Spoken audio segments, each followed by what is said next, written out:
is mushroom in Pakistan and they call it hair kogote. Yan oh, ang laki oh. Oh, mashallah, mashallah, mashallah. Ang laki, ayan.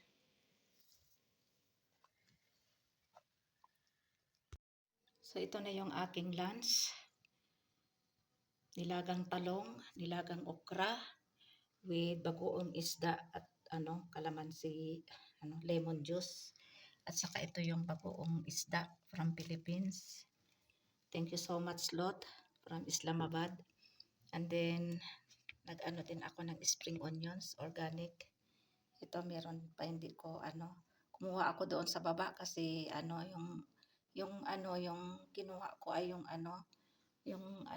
humiga kasi umulan dito ng ilang araw tapos yung hailstorm kaya nasira. So kinuha ko na lang para hindi masayang. So nilagyan ko din ito ng bagoong isda, konting bagoong isda.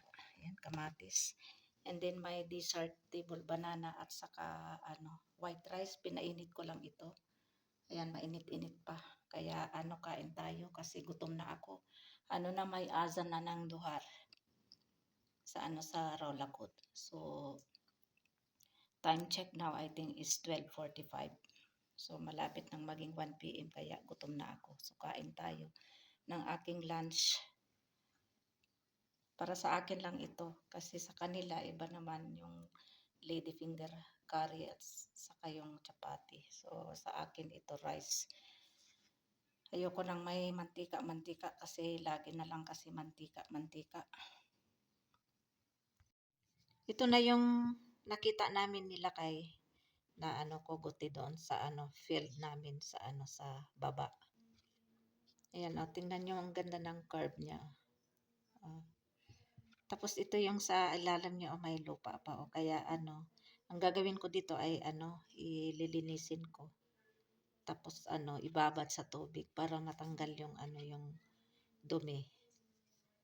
Tapos lulutuin ko kasi wala nang mahanap na mushroom kasi lumalabas ito pag umuulan tapos yung kulog kidlat. Kaya lang wala nang ulan, 2 days ago wala nang ulan. So kahapon ito nakita namin.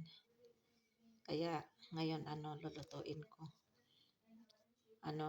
Siguro mga 2 chapati ang nito ang makain. Konti lang. Kaya tingnan nyo kung paano ako lutuin ito. Madali lang ito lutuin. Ayan, ganito ang pag-slice. Ayan. Ayan, ganyan.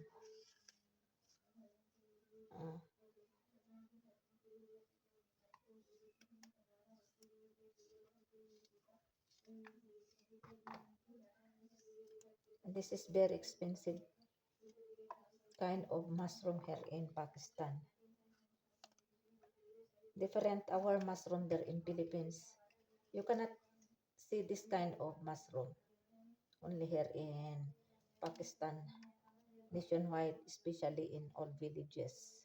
Here in Azad Kashmir, I don't know also in other place of Pakistan nationwide in villages. Like in Karachi, village of Lahore, like that.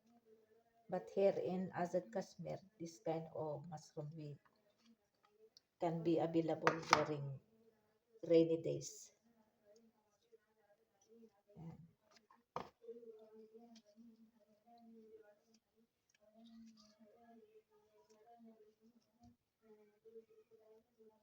Yan yan yung lupa niya, yung pinaka roots niya. Yan. Tanggalin yan kasi may lupa siya.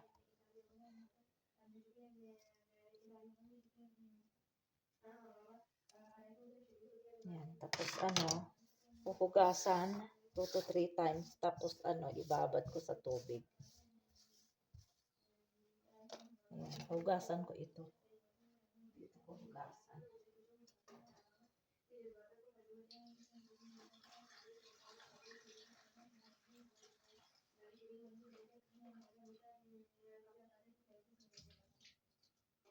Tapos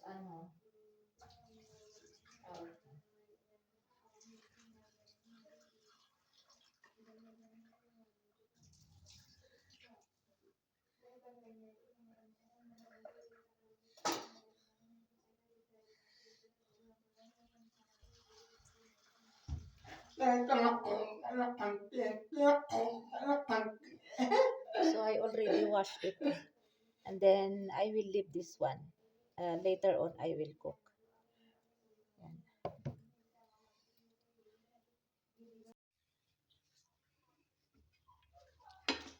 I put now already oil here and it's already hot now. We can put now this mushroom. So I remove already water. Yan.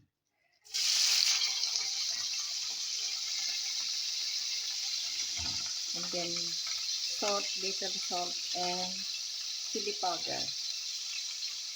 Yan.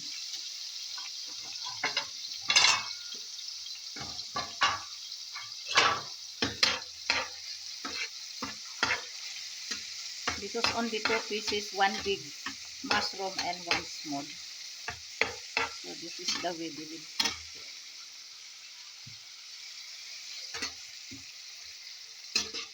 But this is very, very tasty.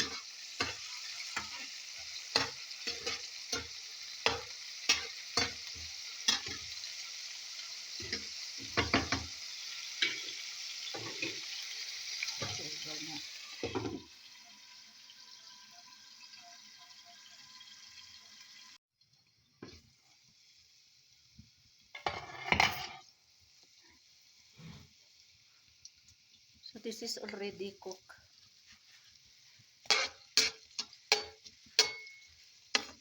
Enough for 1 chapati or 2 chapati. Turn off natin ang flame.